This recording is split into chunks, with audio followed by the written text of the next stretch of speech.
జీవితం మీరా జీవితంలో వెలుగు నింపావయా, వ్యర్థముగా ఉన్న జీవితానికి అర్థం చూపావయా. సమయానుకూలతను బట్టి చిన్న మాట చదువుదాం.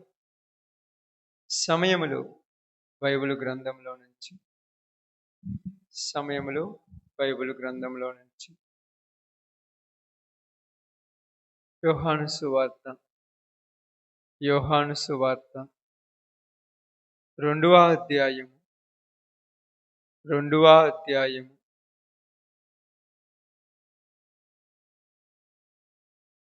14 నుంచి జాగ్రత్తగా చదువుకుంటూ వద్దాం.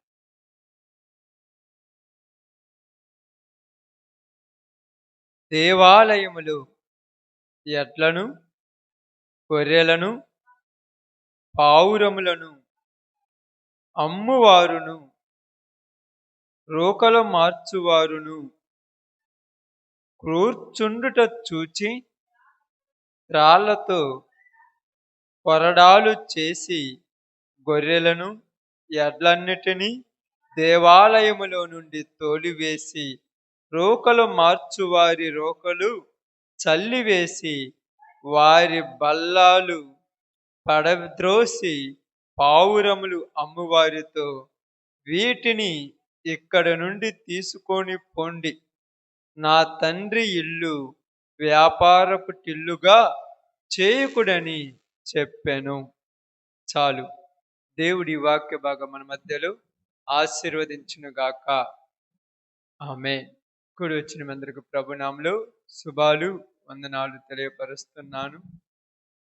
యేసుక్రీస్తు వారు ఇక్కడ జరిగినటువంటి ఒక పరిస్థితిని గురించి మనతో మాట్లాడుతూ ఉన్నారు.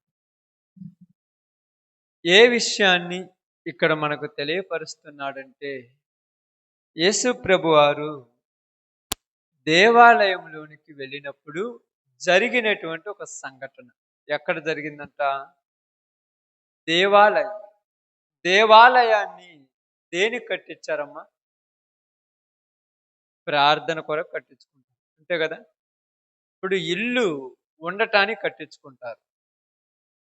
దేవాలయాన్ని సమాజంగా కూడుకొని ప్రార్థన చేసుకొనుట కొరకు కట్టించుకున్నారు. అయితే ఇక్కడ బాగా అర్థం చేసుకుందాం. యేసు ప్రభువారు ఆ దేవాలయము దగ్గరికి వచ్చిన సమయానికి దేవాలయములో ఉన్న పరిస్థితి వేరుగా ఉన్నది. దేవాలయం ఎలాగున్నదంట? రాయబడింది, ఎడ్లతోనూ, గొర్రెలతోనూ, పావురములను అమ్మువారును, రోకలు మార్చువారును. అంటే దేవాలయములో ఉన్న పరిస్థితి ఇక్కడ మనకు అర్థమేమవుతుందంటే, దేవాలయములో ఎద్దులు, గొర్రెలు, పావురములు అమ్మేవారు, కొనేవారు, బిజినెస్ అంటే అక్కడ వ్యాపారం జరుగుతుంది. ఎక్కడ? దేవాలయములో వ్యాపారం జరుగుతుంది. దేవాలయము కట్టుకున్నది కూడుకొని దేవుణ్ణి ఆరాధించటానికి. కానీ ఆరాధించటానికి కట్టుకున్న స్థలములో ఏమి జరుగుతుందంట?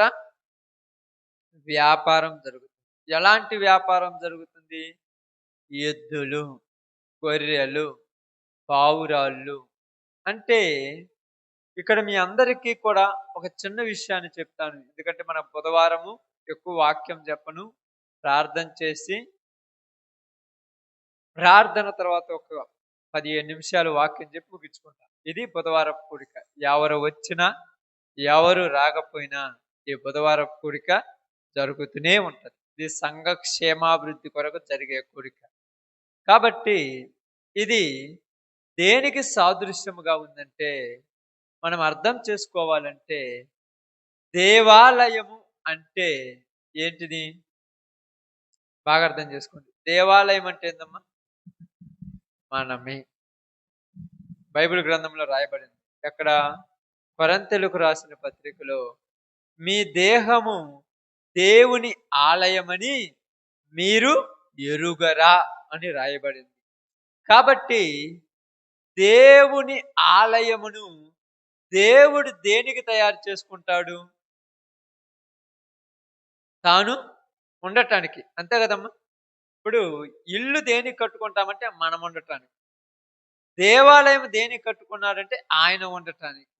ఇప్పుడు ఆయన ఉండవలసినటువంటి దేవాలయములో ఎద్దులు, గొర్రెలు, పావురములు, వ్యాపారము ఇలాంటిది జరుగుతూ ఉండటము చూసినప్పుడు అక్కడ ఏం జరిగిందంటే చూడండి, త్రాళ్లతో కొరడాలు చేసి గొర్రెలను, ఎడ్లన్నిటినీ దేవాలయములో నుండి తోలివేసి రోకలు మార్చువారి రోకలు చల్లివేసి వారి బల్లాలు పడద్రోసి పావురములు అమ్మువారితో వీటిని ఇక్కడి నుండి తీసుకుపోండి. అంటే ఇదంతా ఎందుకు చదివిస్తున్నానంటే, ఎలాగైతే యేసు ప్రభువారు పస్కా పండగ సమయములలో యెరూషలేములోనికెళ్ళి దేవాలయాన్ని చూసినప్పుడు యెరూషలేములో ఉన్న దేవాలయం ఎలాగుందో ప్రస్తుత కాలంలో దేవుడు కట్టుకున్న దేవాలయాలు కూడా అలాగనే ఉన్నాయి. ఏమీ తేడా లేదు. అక్కడ మాట్లాడినట్టుగా ఎద్దులు, ఏ, గొర్రెలు, పావురాళ్ళు అంటే ఎందుకంటే వీటన్నిటికీ దేనికి గుర్తుగా ఉన్నాయంటే, ఎద్దులు అనేటువంటి యొక్క విషయాలు గాని, గొర్రెలు అనేవి గాని, పావురాలు గాని మనుషుల యొక్క హృదయాలలో అంటే దేవుడు నివసించవలసిన స్థలాలలో మనుషులు ఈ యొక్క ఈ యొక్క అంటే ఈ యొక్క పనుల గురించి పొలములని, బిజినెస్ అంటే ఉద్యోగాలని ఈట గురించి దేవాలయాన్ని నింపి ఆ దేవాలయం నిండా ఇదే ఆలోచనలతో ఉన్నారు. ఇదే ఆలోచనలు ఏంటి? రోకలు అమ్మువారు, రోకలు కొనేవాళ్ళు. అంటే ఇక్కడ వ్యాపారం జరుగుతుంది. వ్యాపారం జరగాల్సింది ఎక్కడ? కొట్లల్లో, సంతలలో. అంతే కదక్క, వ్యాపారం జరగాల్సింది సంతలో, కొట్లల్లో. సంత అంటే ఏంది? సంత అంటే అర్థమైంది మీకు తెలుసు కదమ్మా. సంత అంటే ఏంటి చెప్పండి? అన్నీ దొరుకుతాయి. ఇంకా సంత అంటే అర్థమైంది, అన్నీ దొరుకుతాయి కాదనట్లేదు. సంత అంటే ఎలాంటి వాడైనా పోయేది. ఎట్టటోడైనా పోవచ్చు, తాగుబోతుడు పోవచ్చు, తిరుగుబోతుడు పోవచ్చు, పనికి మాలినోడు పోవచ్చు, ఉన్నవాడు పోవచ్చు, లేనివాడు పోవచ్చు. ఎలాంటి వాడైనా పోయి ఆ సంతలో పోయినప్పుడు ఎందుకు వచ్చావని అడిగేవాడు. కానీ దేవాలయం ఎలాంటిదంటే బాగానండి, దేవాలయము పరిశుద్ధులు మాత్రమే వచ్చేది. అర్థమైందా? ఇక్కడ అయ్యా మరి పరిశుద్ధులు మాత్రమే వస్తారంటే నా మందిరం అనేకులకు అంటే పరిశుద్ధులు అనగా నేను ఇక్కడ ఏంది, దేవాలయంలోనికి వచ్చిన తర్వాత పరిశుద్ధంగా ఉండాలి. కానీ సంతలోకి వెళ్ళిన తర్వాత పరిశుద్ధంగా రాల్సిన పనిలా. సంతలోకి వెళ్ళిన తర్వాత అక్కడికి వెళ్ళి ఆ సంతలో మందు తాగొచ్చు, అడిగేవాళ్ళు లేడు. ఆ సంతలో వ్యభిచారం చేయొచ్చు చూపుల ద్వారా, అడిగేవాడు లేడు. ఆ సంతలో దొంగతనాలు చేయొచ్చు, అడిగేవాడు లేడు. ఎందుకంటే అది సంత, అక్కడ ఎలాగైనా ఉండొచ్చు. కానీ దేవాలయంలో అలా ఉండటానికి లేదు. దేవాలయంలోనికి వచ్చిన తర్వాత మన మనసు, మన ఆలోచన ఎలాగ ఉండాలి? కంట్రోల్గా ఉండాలి. కాబట్టి సంత అనేది దేనికి గుర్తుగా ఉందంటే, దేవునిని నమ్మని వారికి గుర్తుగా ఉంది సంత. దేవుని నమ్మని వారు, దేవుని నమ్మని వారి యొక్క దేహాలు కూడా ఎలాగ ఉంటాయంటే అనేకమైన దరిద్రమైన ఆలోచనలతో ఉంటాయి. అర్థమవుతుందా? ప్రతి దరిద్రమైన ఆలోచన. సంతలో ఎలాగైతే నానా రకాల వాళ్ళు ఉంటారో, సంతలో ఎలాగైతే నానా రకాలమైనటువంటి పనులు జరుగుతుంటాయో, ఏళ్లలో కూడా అలాంటి పనులు జరుగుతుంటాయి. కానీ దేవుడు వచ్చి చూసినప్పుడు నేను ఏమన్నా తెలుసా, అక్కడ కిందికి వచ్చిన తర్వాత మీరు ఒక మాట చదువుతారు చూడండి. అక్కడ చదవండి ఆ మాట. 16వ వచనంలో, 16వ వచనము, పావురములు అమ్మువారితో వీటిని ఇక్కడ నుండి తీసుకొని పోండి. ఇప్పుడు బాగా రండి. నా తండ్రి ఇల్లు వ్యాపారపు టిల్లుగా ఏ ఏ విల్లుగా చేయదంటున్నాడు? నా తండ్రి ఇల్లును వ్యాపారం చేసే ఇల్లుగా చేయగాకండి. నా తండ్రి ఇల్లును నా తండ్రి ఉండటానికి నివాస యోగ్యంగా ఉంచండి. ఎందుకంటే ప్రియ సహోదరి సహోదరులారా, దేవుడు వచ్చి చూసినప్పుడు ప్రతి జీవితం కూడా ఒక సంతలాగుంది. ప్రతి ఒక్కడి జీవితం సంతలాగుంది. అంటే సంతలాగంటే మీకు చెప్పాం కదా! పనికిరాని ఆలోచనలు, పనికిరాని తలంపులు, పనికిరాని ఉద్దేశాలు, ఒకరిని ముంచటమా, ఒకరిని ఎత్తటమా, ఒకళ్ళని చంపటమా, ఒకళ్ళని పాడు చేయటమా, ఒకళ్ళని నాశనం చేయటమా, ఒకళ్ళు బాగుపడుతుంటే ఓర్చుకోలేకపోవటమా, ఇలాగుంది. ఇప్పుడు దేవుడొచ్చి చూడగానే, నేను దేనికి కట్టించాను ఈ దేవాలయాన్ని? నేను ఉండటానికి. అర్థమవుతుందా?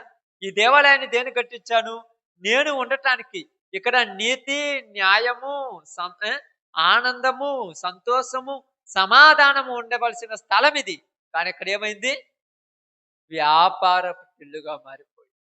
ఈరోజు జనుల హృదయాలు కూడక ఇలాగనే ఉన్నాయి. ఇప్పుడు దేవుడు వచ్చేమన్నాడంటే, కొరడా తీసుకొని రాయబడి. నిన్నట కొరడా, త్రాళ్లతో కొరడా చేసి. కొరడా దేనికి సాదృశ్యంగా ఉంది తెలుసా? దేనికి సాదృశ్యంగా ఉంది కొరడా? ఇక్కడ కొరడా, మీరు అన్ని గురించి మాట్లాడు. ఇక్కడ దేనికి సాదృశ్యంగా ఉంది?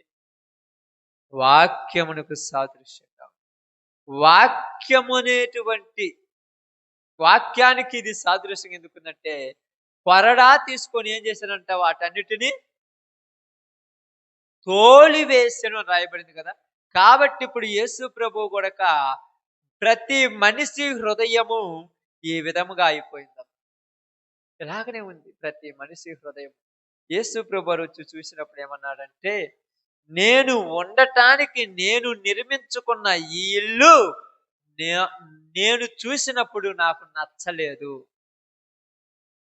నచ్చకపోవటానికి కారణం ఏంటంటే, అక్కడ అన్నీ జరుగుతున్నాయి. అక్కడ అన్నీ జరుగుతున్నాయి. ఎందుకు జరుగుతున్నాయంటే, అన్నీ జరిగితేనే అక్కడ ఉన్న వాళ్ళకి బాగుంటుంది. అక్కడ అన్నీ జరుగుతున్నాయి. ఎద్దులతోనూ, గొర్రెలతోనూ, పావురములతోనూ వ్యాపారం చేస్తారు. వ్యాపారం అంటే మనుషుని యొక్క హృదయములో నుంచి అని రాయబడింది. హృదయములో నుంచి ఎలాంటి వస్తున్నామని చెప్తున్నాడంటే, చెడు తలంపులు, చెడు కోరికలు, చెడ్డ ఆలోచనలు, చెడ్డ బుద్ధులు, జారత్వములు, విగ్రహారాధన, అభిచారము. 7:21 మార్కు సువార్త 7:21లో రాసినట్టుగా ఇవన్నీ మనుషుల హృదయంలో ఇప్పుడు పోయాయి. ఎవరిని కదిలిచ్చినా, మరిచిపోయి మీరు మంచి మాట చెప్పాలని పక్కన కూర్చోబెట్టుకొని కదిలిచ్చినా, ఈ దేవాలయం ఎంత కంపు కొడుతుందో ఒక్కొక్కళ్ళ జీవితాలు అలా కంపు కొడుతున్నాయి. నిజంగా మీరు కావాలంటే మీరు సమాజంలో తిరుగుతుంటారు కదా, మీతో ఉన్నటువంటి మనుషులను చూసినప్పుడు వాళ్ళ యొక్క ఆలోచనలను బట్టి, వాళ్ళ నడవడికను బట్టి వాళ్ళని మీరు చూడగలరు. ఛీ, ఏం బ్రతుకురే అలా బతుకు అనుకుంటారు. ఎందుకు అలా అనుకుంటున్నారంటే, అది దేవుడు ఉండటానికి కట్టుకున్న ఇల్లు, కానీ దెయ్యాలు జ్వరబడ్డాయి. డబ్బు కోసం, పేరు కోసం, పరపతి కోసం, విలువ కోసం, పొగడ్తల కోసం, ఘనత కోసం ఎంత నీచానికైనా దిగజారిపోతున్నటువంటి జీవితాలు ఈరోజు. ఎంత నీచాని వాళ్ళు ఏమనుకుంటారు తెలుసా? ఎవరేమనుకుంటే నాకెందుకు, నాకు నచ్చినట్టుగా నేను బతకాలి. అందరూ అనుకున్నారు. యెరూషలేములో ఉన్న ఈ దేవాలయంలో అందరూ ఏం చేస్తున్నారంటమ్మా? అందరూ ఏం చేస్తున్నారు? వాళ్ళ పనులు వాళ్ళు చేసుకుంటున్నారు. కానీ ఒక్కళ్ళైనా అడిగారా? ఎందుకు అడగలేదు? ఎందుకు అడగలేదు చెప్పండి? మాకెందుకు అనుకున్నారా? అందరు చేసే పనులు అయ్యాను. దేవాలయమును గురించి ఎవరికి చింత లేదు. బాగా అర్థం చేసుకోండి. దేవాలయమును గురించి ఎవరికి చింత లేదు. ఏమనుకుంటున్నాడు? ఉన్న 4 రోజులు ఉపయోగించుకోవాలి, తర్వాత పోయేటప్పుడు వదిలేయాలి. కానీ దేవాలయాన్ని కట్టించిన వాడికి ఒక చింత ఉంది. అందుకని ఇక్కడ ఏమన్నారు తెలుసా? నా తండ్రి ఇంటిని వ్యాపారపటిల్లుగా చేయగాకండి. అంటే ప్రేమతో చెప్పేది వేరు, కోపంతో చెప్పేది వేరు. ప్రేమకు కోపానికి మధ్య ఉన్నదేమిటంటే, ఒక వ్యత్యాసం ఏమిటంటే, ప్రేమ అనేక పాపములను, కానీ కోపము సహించలేనిది. సహించలేనప్పుడే కదా వచ్చేది కోపం. బాగా అర్థం చేసుకోండి. కోపం ఎప్పుడంటే అప్పుడు రాదు. మీరు అనుకుంటారు కోపం పోతుంది, అస్సలు రాదు. ఇక ఓర్చుకోలేక సహనం చచ్చిపోతే వచ్చేది యేసు ప్రభువుకే కోపం వచ్చింది. అంటే యేసు ప్రభు సహనం ఏమైంది ఆ టైంలో అంటే, మనుషుల యొక్క స్థితి దిగజారిపోయింది. ఎంతగా దిగజారిపోయిందంటే అప్పుడప్పుడు మీరు అంటారు చూడండి, చాలా మంది అంటారు చూడండి, ఇదిగో ఎంత దిగజారి ఎందుకు బతుకుతున్నావు, ఈ బతుకు బతకడం కంటే చచ్చిపోవడం మంచిది కదా. ఈరోజు విలువగా బతకవలసిన మనుషులు దిగజారిపోతున్నారు. నిజంగా అప్పుడప్పుడు అనిపిస్తుంటది, దేనికోసం ఈ దిగజారుడుతనం అంటే, 3 రోజుల ఈ బతుకు జీవితం, తర్వాత ఏం జరుగుతుందో తెలియదు. వ్యాపారపు టిల్లుగా చూడండి, ఉదయం లేచింది మొదలుకొని సాయంకాలం వరకు మనుషుని హృదయ ఆలోచనలన్నీ కొడక, ఏమి తినదమా, ఏమి తాగుదమా, ఏమి ధరించుకుందామా, ఏమి సంపాదించుకుందామా, ఎక్కడ కూడబెడదామా, ఎక్కడ ఏం చేద్దామా, దీని గురించి తప్పితే ఈ రోజు నేను చచ్చిపోతే పరలోకం వెళతానా అనే తపన లేకుండా పోయిందమ్మ మనిషి హృదయం. అది నీకెలా తెలుసు అంటే, నాకు తెలిసే నేను అనట్లా, నాకు తెలుసు అనుకుంటున్నాను, నాకు తెలియదు. కానీ ఇక్కడ బైబిల్ ఏం చెప్తుంది, ఆయన వచ్చి చూసినప్పుడు ఆ దేవాలయం ఏమైంది, ఏమైందంటమ్మా, పాడైపోయింది. పాడైపోయినటువంటి దేవాలయాన్ని ఏం చేయాలి, బాగు చేయాలంటే ఎలా కుదరద్ది? ఇందాక సిస్టర్ గారు, అక్కగారు పాట పాడారు, ఇది శిథిలమైపోతుంది. ఏమైపోయింది? శిథిలమైపోయిందంటే పాడైపోయింది, ఇంకా పనికి రాకుండా పోయింది. ఎందుకంటే దేవుడు కట్టించిన ఈ దేహము, దేవుడు కట్టుకున్న ఈ దేహములో, ఇక్కడ కూర్చున్న మనకు కూడా చెప్తున్నాను, నిజంగా ఇక్కడ నిలబడ్డ నా గురించి చెప్తున్నాను, పొద్దున లేస్తే సాయంకాలం దాకా మనలో మంచి ఆలోచనలు రావాలని ఎత్తుకులాడుతుంటాం, కానీ చెడ్డయే వస్తుంటాయి, మంచి రావు. అప్పుడప్పుడు అనుకుంటుంటాం, ఒక్కళ్ళం కూర్చున్నప్పుడు అనుకుంటాం, ఒక 2 నిమిషాలు ప్రార్థన చేసుకుంటే బాగుండాలి అనిపిస్తుంది మనకు. కానీ చుట్టూ ఉన్నటువంటి సమాజాన్ని చూసినప్పుడు మనలో ఆలోచన ఉండదు అసలు. అప్పుడు అనుకుంటాము, తెలియకుండా కానీ దేవాలయము ఎలాగైతే వ్యాపారపు ఇల్లుగా మారిపోయిందో, మానవ జీవితం కూడా అలాంటి ఇల్లులుగా మారిపోయింది.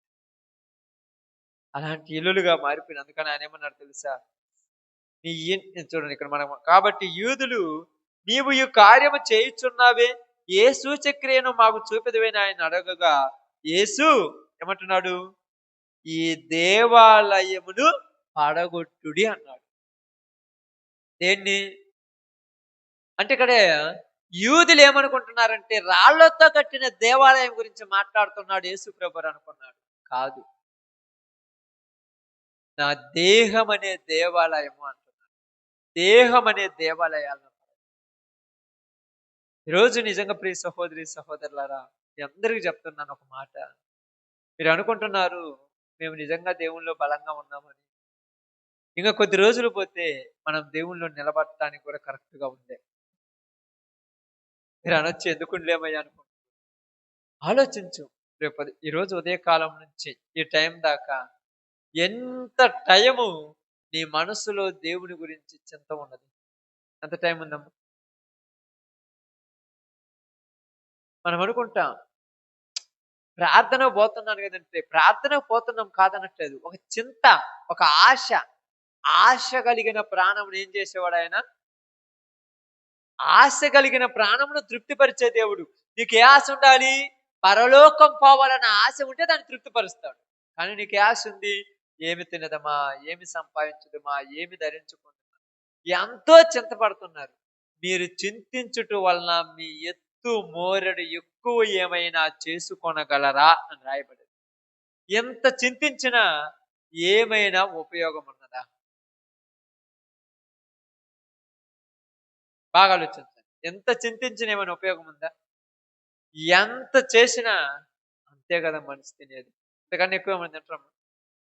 ఎంతైనా చేయని, మీరు అనుకోండి, ఎంత చేయని, ఓ రోజుకు 10,000 సంపాయి, నువ్వు తినేది రూ. 50 కానీ ఈ దేవాలయంలో ఉన్న వాళ్ళ కంటే ఈరోజు మన దేవాలయాల్లో ఉన్న మన ఆలోచనలు మారిపోయాయి. నిజంగా చెప్తున్నాను, మారిపోయాయి. నువ్వు అంటే నువ్వు అని కాదు, మనందరి దేవాలయాలు మారిపోయాయి.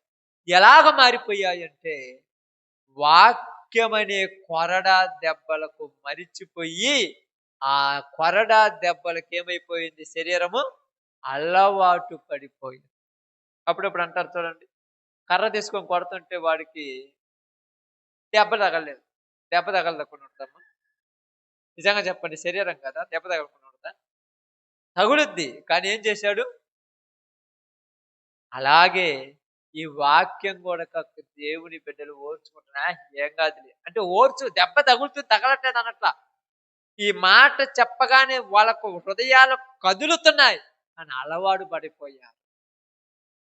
తీసుకుపోయి బల్లాలు, కుర్చీలు, ఆ యొక్క పావురాలను తీసుకుపోయి బయట వేసి నువ్వితే మళ్ళా ఆయన భూనెంబడి తీసుకొచ్చి మళ్ళా పెట్టుకుంటున్నారు. ఆదివారము, సోమవారము, బుధవారము తీసేసుకున్నాం అన్ని. రేపు నుంచి ఎదు ప్రభావం మళ్ళా తీసుకొచ్చి పెట్టుకుంటాం. మనం ఏమనుకుంటామంటే బతకాలి కదా, అంతే కదమ్మా? కానీ నిజంగా చెప్తున్నాను, బతకాలని నువ్వు అనుకుంటే బతకవు. దేవుడు బతకమంటే బతకాలి. డబ్బులు లేకేం బతకలేము, డబ్బులు లేకేం చచ్చిపోము, డబ్బులుండేం బతకం. అర్థమవుతుందా?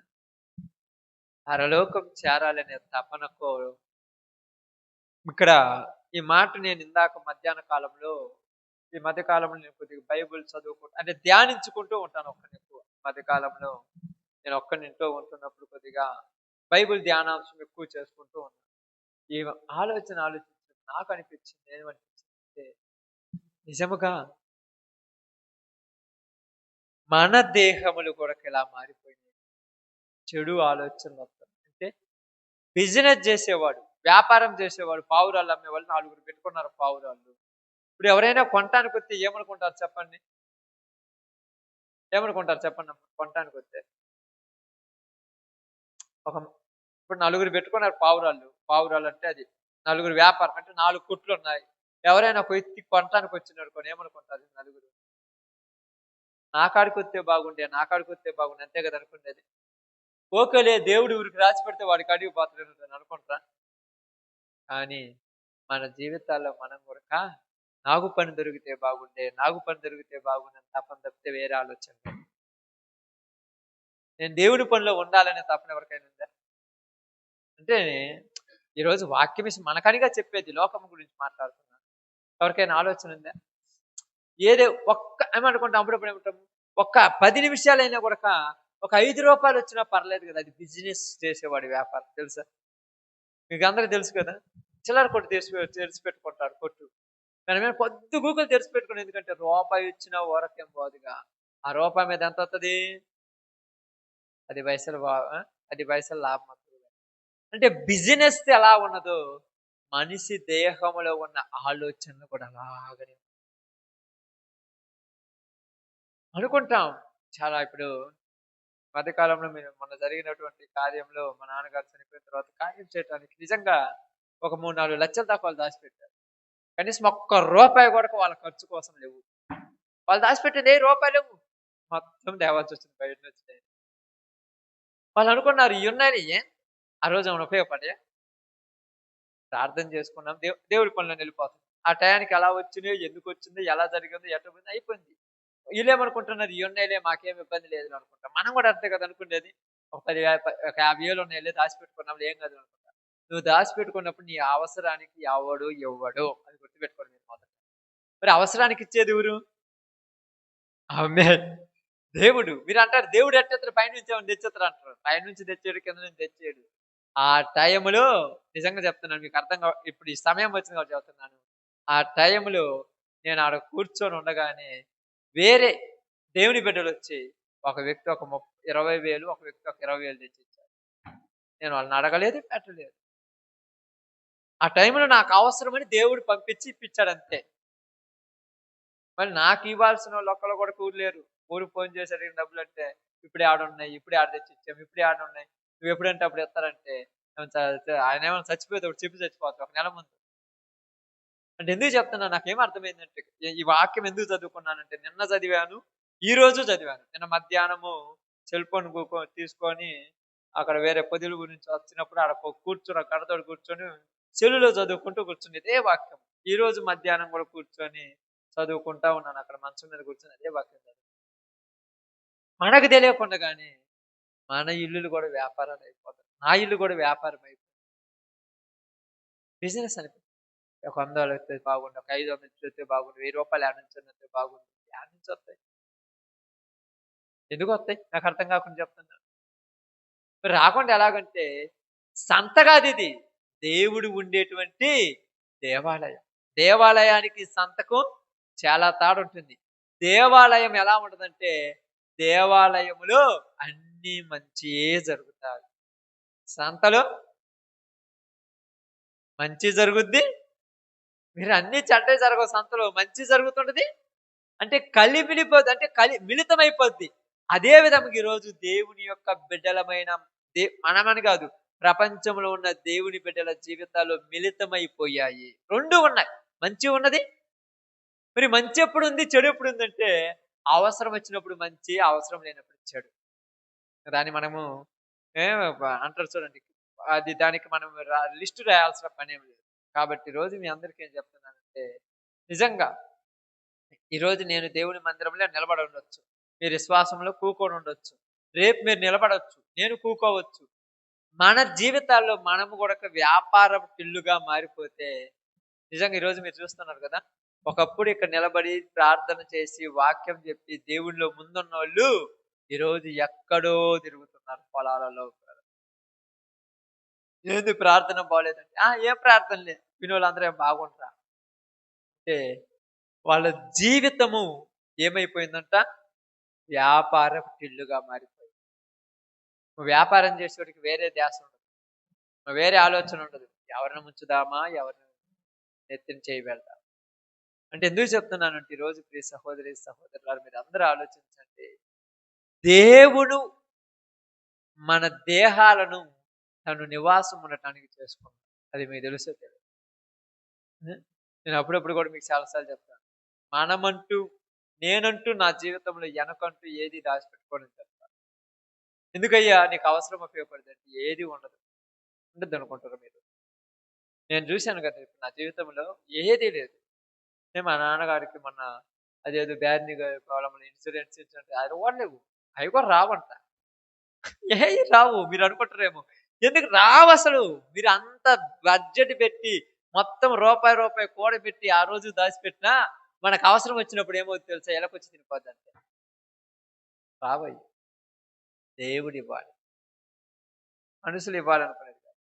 అందువల్ల ఇక్కడ ఏమంటున్నాడంటే నా ఇంటిని ఏమన్నాడు, నా ఇంటిని వ్యాపారపు టిల్లుగా చేయాలి. ఈరోజు దేవుడిచ్చిన ఇల్లులను జనాలు ఏం చేశారు, వ్యాపారపు టిల్లుగా చేసుకున్నారు. దానికి మనం ఏం చేయాల్సి. ఇప్పుడు మీరు అనుకోవచ్చు, అయ్యా పని చేసుకోవద్దు, నేను పని చెయ్యొద్దని చెప్పాడు. ఈ పని మీరు చేసుకోండి. ఉదయం లేసినప్పుడు వేకుజాము ప్రార్థన మర్చిపోకుండా ప్రార్థన చేయి. ప్రార్థన చేసే టైంలో ప్రార్థన బాగొట్టి వేరే పని చేసేవంటే అదే వ్యాపారం. అర్థమైందా? మీరు ప్రార్థన పోగొట్టి వేరే పని చేస్తారు, అది వ్యాపారం. ఎందుకు? దీన్ని నమ్మేసావు కదా. దానికి దేన్ని నమ్మా? ఇస్కరియోతు యోధ యేసు ప్రభు నమ్మాడు, నువ్వు ఏకుజాము ప్రార్థన నమ్మేశావు. మీరు అనుకోవచ్చు ఆ టైంలో ముఖ్యమంటే నువ్వు అమ్మేస్తేనే అది ఆగిపోయేది, లేకపోతే పోతే నీ దగ్గర నుంచి. నువ్వు దేనికైనా అమ్ముకోవచ్చు, నిద్రకు అమ్ముకోవచ్చు, లేకపోతే డబ్బులకు అమ్ముకోవచ్చు, లేకపోతే పక్కన వాళ్ళ పని కోసం అమ్ముకోవచ్చు, దేనికి ఫంక్షన్కి అమ్ముకోవచ్చు, పెళ్ళిళ్ళకి అమ్ముకోవచ్చు, దేనికి అమ్ముకో నీ ఇష్టం. అది ఆ టైంలో నువ్వేం చేయాలి? కానీ ఆ టైంలో నువ్వు ప్రార్థన చేయలేకపోయావంటే అర్థమేంది? 3 గంటలకే కదా మీరు ఏకోజామున లేదు 2 గంటలకు చేస్తారు కదా! ఆ 2 గంటలకు నువ్వు పోయి పని చేయాల్సిన అవసరం లేదు. నేను చెప్తాను ఈరోజు. ఆ 2 గంటలకు అరగంట ప్రార్థన ఖచ్చితంగా చేయాలి నువ్వు. అది మానుకున్నావా, దానిని వ్యాపారం చేస్తున్నావు. అలా అలవాటైనోళ్ళు ఏం చేస్తారంటే, ఆదివారాన్ని కూడా వ్యాపారం చేస్తారు. సోమవారం వ్యాపారం చేస్తారు. బుధవారం అంటారుగా ప్రార్థన కూడా బిజినెస్. ఎందుకంటే ఈళ్ళ హృదయము వాటి తేట నిండిపోయింది. నిండిపోయిన దానిని ఏం చేయాలంటే, మరలా కడగ బాగు చేయాలంటే, ముందు వాటిలో ఉన్నదాన్ని అందుకని ఇక్కడ బైబిల్ గ్రంథంలో ఏం రాయబడిందంటే, దేవాలయము వ్యాపారస్తులతో నిండిపోయింది ఆ దేవాలయం. ఈరోజు మన దేవాలయము వేటితో నిండిపోయింది. ఈరోజు నీ దేవాలయం మీరు అనుకుంటున్నారు, నాకు ఈ ఆలోచనలు ఇవన్నీ నాకు తెలియదు దేవుడే పంపిస్తున్నాడంటే, దేవుడేమంత అంత అజ్ఞాని కాదు. నువ్వు ఏది ఆలోచిస్తే అది నీకు వస్తుందని. అంతే కదమ్మా. నీ ఎదురుగా ఇది ఉంది, ఇది నువ్వు మంచిదనుకుంటే, నువ్వు చెడ్డదనుకుంటే. ఎందుకంటే మంచి చెడులు ఎరిగేటువంటి జ్ఞానం నీకు ఇచ్చాడు దేవుడు. నువ్వు తెచ్చుకున్నావని ఏమన్నాడు? మంచి చెడులు ఎరిగేటువంటి పన్నును తిన్నారు కాబట్టి మంచి ఏదో చెడు ఏదో తెలుసు. ఇప్పుడు ఎదురుగా ఉండరు అనుకోండి, నువ్వు ఏమనుకుంటే అది. అన్న అనుకుంటే అన్న, అక్క అనుకుంటే అక్క, చెల్లెలు అనుకుంటే చెల్లెలు, తమ్ముడు అనుకుంటే తమ్ముడు, నాన్న అనుకుంటే నాన్న, ఏదనుకుంటే అది. కానీ నీలో ఉంది అది, వాళ్ళలో ఏమి లేదు. చూసే నీలో ఉంది. అందుకని ఇక్కడ దేవుడు ఏమన్నాడు? నీ యొక్క ఇల్లు ఎలాగుంటుందో ఆ ఇల్లు బయట దాన్ని నా ఫీల్ అయిపోవాలి.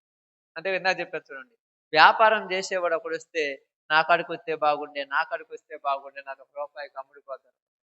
అలాగే మనలో ఏ వాటితో మనం నిండిపోతామో మన ఆలోచనలు అలాగనే. మన కూరి చెప్పాల్సిన పని లేదు. ఏమంటే నువ్వు పొద్దుగూకులు 24 గంటల వాక్యం చెప్పాల్సిన పని లేదు. నీ ఆలోచనలు దేంతో నీ దేవాలయం ఏటితే నిండిపోతుందో నీ యొక్క జీవితము అలాగనే ఉంది.